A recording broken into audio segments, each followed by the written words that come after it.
Statement and assumptions. Let's look for an example. The state government has unilaterally increased by 5% octroi on all commodities entering into the state without seeking the approval of the central government. This is a statement. The assumptions are the state government may be able to solve the decision. The central government may agree to support the state government's decision, and the state government may be able to earn considerable amount through the additional octroi. These are the questions that either make you or break you. Make you because they don't require calculation, charts, etc. and can be answered in just a glance if you don't with mastery. Break you because when reasoning comes tough and those 2-3 seating and floor puzzles don't have answers in every 2 repeated attempts, then candidate tries verbal reasoning to leverage the score. But without knowledge of techniques and sufficient practice, these questions have higher chance of getting wrong. What exactly goes wrong? Now, when we try to solve these questions, the question might look difficult because our brain is so good at understanding unstated assumptions that we don't even notice them. So, if we think like we normally do, then there is risk of missing the assumption actually made, making it even harder to quickly identify them. What are the cautions to be taken? Now, coming to solving the question, remember that leaving aside your logic about how things work helps. While you can make common sense assumptions, the sun is visible only during the day, water makes things wet, etc. Do not bring in your own assumption about things that are not necessarily common knowledge or may not always be true. Assumption in the question is something that author believes to be true. What are the procedures to solve the question? Negating method.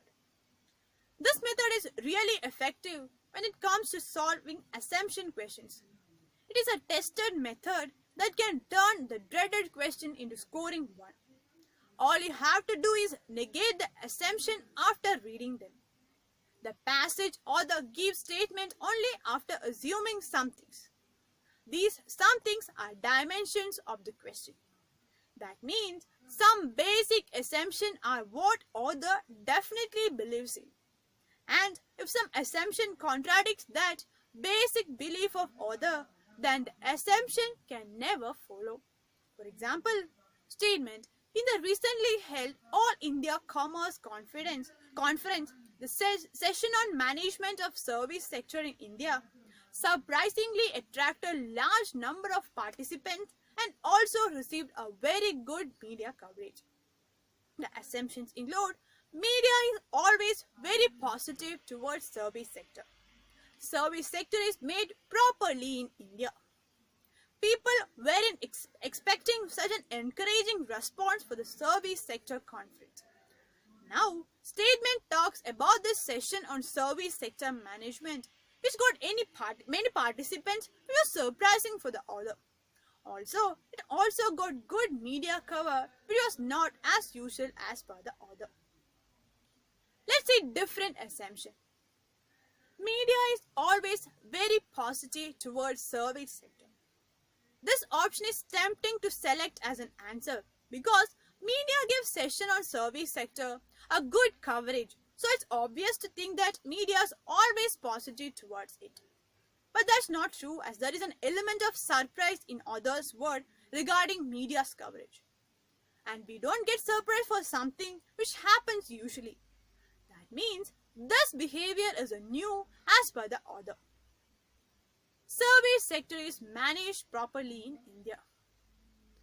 This option seems to be correct as a session of management of service sector is organized. And if a session is organized, then things must have been well taken care of. But that's not correct.